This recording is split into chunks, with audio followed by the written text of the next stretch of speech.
लीजेंडी saw domain के last episode में हमने देखा था कि गुआन लोंग ने सारी जिम्मेदारी लू यांग को सौंप दी थी। फिर उसने खुद को सेक्रीफाइस करके उस केव के एंट्रेंस को ओपन कर दिया था, उस फॉर्मेशन को भी डिस्ट्रॉय कर दिया था। लू यांग यह देखकर काफी ज्यादा हिरास हो गया था और फिर वह हाओटियान को मारने के लिए आगे बढ़ गया था। लीजेंडी सॉ डोमेन के एपिसोड 151 में हम देखते हैं हाओटियान कहता है कि अरे नहीं, ब्लड एसेंस पिल का असर तो खत्म हो गया, और अब वह जल्दी से नीचे आ जाता है और कहता है कि जल्दी से पीछे हट जाओ। परंतु तब तक तो लू यांग और उसके साथी उन लोगों को डिस्ट्रॉय कर देते हैं और अब लू यांग काफी स्पीड से उसके सामने आकर अपनी स्वॉर्ड से उसकी गर्दन को अलग कर देता है। लू यांग का गुस्सा उसकी आंखों और उसके चेहरे पर झलक रहा होता है। इधर हम तियान याओ को देखते हैं जो कि वहाँ से लिंग यून सेक्ट की ओर जाते हुए सोच रहा होता है कि अब सेक्ट लीडर मारे गए हैं, अब से पूरा सेक्ट मेरा होगा। तभी वह डिवाइन स्वॉर्ड एक्टिवेट होकर उसके सामने आ जाती है। अब उसमें से लिंग यून की आवाज आती है। वह आवाज कहती है कि तुम मेरा डिवाइन वेपन लेकर कहाँ जा रहे हो। यह सुनकर तो तियान याओ उसके सामने घुटनों पर आ जाता है और कहता है कि ग्रैंड मास्टर, मैं तो बस एक महिला से आपके इस डिवाइन वेपन को बचाकर उससे दूर ले जा रहा था। लिंग यून कहता है कि तुम्हारी वफादारी और सेक्ट के प्रति इस निष्ठा को देखकर मैं आज से तुम्हें नया सेक्ट लीडर घोषित कर रहा हूँ। तियान याओ कहता है कि ग्रैंड मास्टर आपका बहुत बहुत धन्यवाद। अब उस स्वॉर्ड में डिवाइन एनर्जी फ्लो होने लगती है और फिर वह तियान याओ के माथे में चली जाती है। इससे तियान याओ जमीन पर बेहोश हो जाता है और थोड़ी देर बाद उठते हुए कहता है कि यह तो एर्थ निर्वाणा इमोर्टल की फिजिकल बॉडी है। और अब हमें इस आवाज से पता चलता है कि इसकी बॉडी पर लिंग यून ने कब्जा कर लिया है। लिंग यून कहता है कि इस बॉडी में मैं अभी भी अपनी पावर के 10वें हिस्से का उपयोग नहीं कर सकता, परंतु कोई बात नहीं, अगर मैं अपनी स्वॉर्ड में अपनी हेवनली सोल का मार्क नहीं छोड़ता तो फिर उस महिला द्वारा आज मैं पूरी तरह से मारा जाता। और अब वह कहता है कि मैं अब अक्यावर्डेंस पर्ल को प्राप्त नहीं कर सकता। अब यदि मुझे ग्रेट ट्राइब्यूशन से बचना है तो फिर मुझे एक्सट्रीम मेजर का सहारा लेना होगा और अब मुझे डिवाइन बर्ड ची को ढूंढना है। और फिर वह काफी स्पीड से लिंग का जहाँ पर स्टेचू था पहले वह वहीं आकर खड़ा हो जाता है। उसे देखकर सेक्ट का एल्डर कहता है कि तुम्हारी हिम्मत कैसे हुई सेक्ट मार्टर की जगह पर खड़े होने की। तभी वह अपनी पावर को रिलीज करता है जिससे कि उसके सेक्ट के लोग डर जाते हैं और उन लोगों को पता चल जाता है कि यह तो ग्रैंड मास्टर हैं।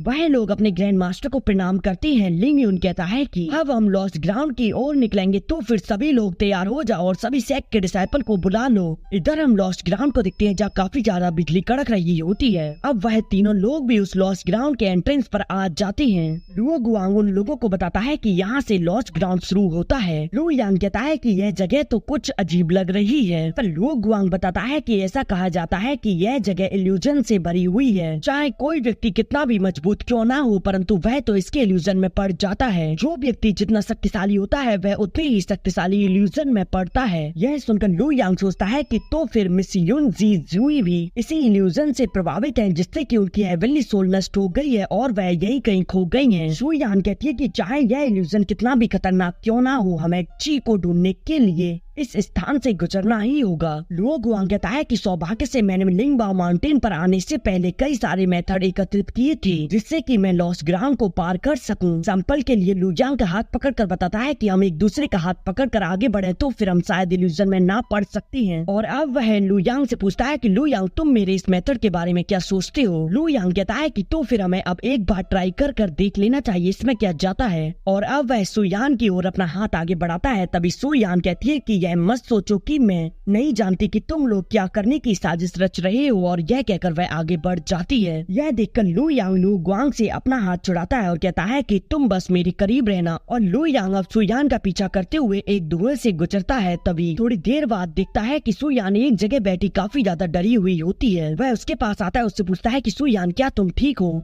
परंतु तभी सुयान की मेमोरी पर लगी सील बाहर आ जाती है। उस सील को देखकर लू यांग सोचता है कि यह तो वही सील है जिसने की सुयान की यादों को सील कर रखा है और अब वह अपनी पावर का उपयोग करते हुए सुयान की उस सील को डिस्ट्रॉय कर देता है। अब सुयान लू यांग को देखकर कहती है कि यांग मैं यहाँ कैसे आ गई। लू यांग तो यह सुनकर काफी ज्यादा खुश हो जाता है। वह कहता है कि तुम्हें सब कुछ याद आ गया। अब वह सुयान को खड़ा करते हुए कहता है कि तुम चिंता मत करो, मैं यहाँ हूँ ना। अभी एक व्यक्ति अपनी स्वॉर्ड को लेकर वहाँ पर आ जाता है और अब वह लू यांग पर अटैक करके उसे पीछे कर देता है। लू यांग उससे पूछता है कि तुम हो कौन। वह व्यक्ति सुयांग का चेहरा पकड़ते हुए कहता है कि मैंने इसे क्रिएट किया है। तुम्हारी हिम्मत कैसे हुई मेरी क्रिएशन को छूने की? मैंने इसे सावधानी पूर्वक तैयार किया है। मेरे यहाँ रहते हुए तुम इसे कहीं भी नहीं ले जा सकते। लू यांग यह देखकर गुस्से में उस पर अटैक कर देता है, जिससे कि वह अननोन पर्सन पीछे हो जाता है। अब लू यांग वहाँ पर अपनी एलिमेंटल स्वॉर्ड को बाहर निकाल लेता है और फिर वह वहाँ एक ड्रैगन से उस अननोन पर्सन पर अटैक कर देता है, परंतु वह पर्सन तो उस ड्रैगन को बीच में से ही काट देता है। वह इस प्रकार से उस ड्रैगन को डिस्ट्रॉय करता है मानो उसके लिए वह कुछ भी ना हो। वह लू यांग से कहता है कि तुम इसके बारे में सोचो भी मत। लू यांग और वह दोनों एक दूसरे से स्वॉर्ड फाइट करने लगते हैं। जैसे ही उनकी स्वॉर्ड आपस में टकराती हैं, उनसे बिजलियां निकलती हैं। उधर वांग निंग भी लॉस्ट ग्राउंड के एंट्रेंस पर आ चुकी होती है और अब वह उस कोहरा को देखकर कहती है कि इस कोहरे में कुछ तो अजीब है, और फिर वह अपने चारों ओर एक सील बना लेती है और फिर वह आगे बढ़ने लगती है। उधर वह दोनों काफी समय तक एक दूसरे से इसी प्रकार स्वॉर्ड फाइट करते हैं और अब लू यांग पीछे हो जाता है। अब लू यांग अपने पास से